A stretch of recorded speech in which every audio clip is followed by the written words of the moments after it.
Chief Medical Director Nnamdi Azikiwe University Teaching Hospital Nnewi bụ Ọkammụta Joseph Ugbaja ekwuola na nkwado na ntụziaka si n'aka gọọmenti etiti bụ nnọọ ihe nyere aka wee fụ na ụlọọgwụ ha nwa si n'ebe ha nọ ugbu a wee jebezie ebe ha nọ bụ wee jebezie n'ọnọdụ ọkpụ ọfụrụfa bụzi ebe obibi ọkpụtọrọkpụ ha ka ọ na-agwa ndị nta akụkọ okwu na ya bụ ama ọkpụtọrọkpụ ka Ọkammụta Ugbaja dịrị wee kọwa na ọlụọma bụ nnọọ nke gbasoro atụmatụ onyeisiala Bola Ahmed Tinubu na minista na-ahụ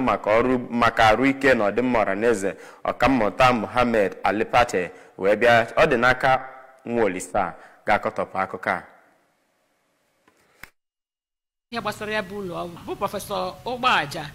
gara n'iru wee kọwaa n'okwu ya mgbe ya na ndị nta akụkọ na-akparịta nkata. Prọfesọ Ugbaja gara n'iru wee kọwapụta na ya bụ agamniru nke enwere na ya ụlọ ahụike bụ nke sitere n'aka Prezident Bola Tinubu nakwa onye minista na-ahụ maka ihe gbasara ahụike bụ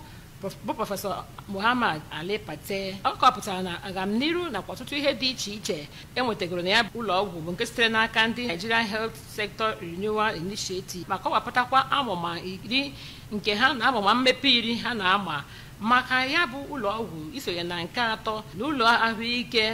n'obodo anyị ịhụ na ha na-agbanwe oge ha n'ihe gbasara imejupụta ahụike nke ndị mmadụ. Onye Chief Medical Director gakwara n'iru wee kọwapụta uchu ha dị na njikere nke gọọmenti etiti dị ịhụ na ha nyere ndị mmadụ ahụike tọrọ atọ site n'ihe gbasara ịkwalite health insurance coverage nakwa ime ka primary health center na ebe ndị mmadụ na-enweta ọgwụgwọ bụrụ nke na-aga dị ka esi wee tụọ anya ya timadị ebe o metụtara ahụike ndị bi n'ime ime obodo. N'ịga n'iru n'okwu ya ka Prọfesọ Ugbaja kọwapụtara na mmemme ha mere nso nso a iji wechicheta na ọ gbaala otu afọ ha ji wee gafee n'ụlọ ọgwụ ọhụrụ a ma gụnyekwara ịgbapegasị ihe dị iche iche nke ha mere ebe ahụ bụ nke gosipụtara ebumnobi ha nakwa ịdị uchu ha ihe gbasara ahụike ndị mmadụ.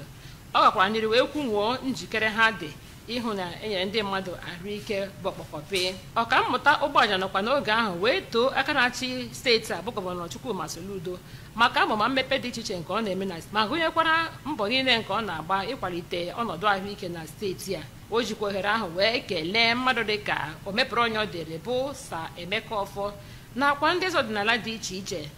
na gụnyekwara ndị eji okwu ha agba izu na mbọ ha gbara ịfụ na ya bụ mmemme ha mere bụ nke gara dịka esi wee tụọ anya ya. Site na Teaching Hospital Nnewi kwere n'aka Nwaolisa maka akụkọ ụwa ABS.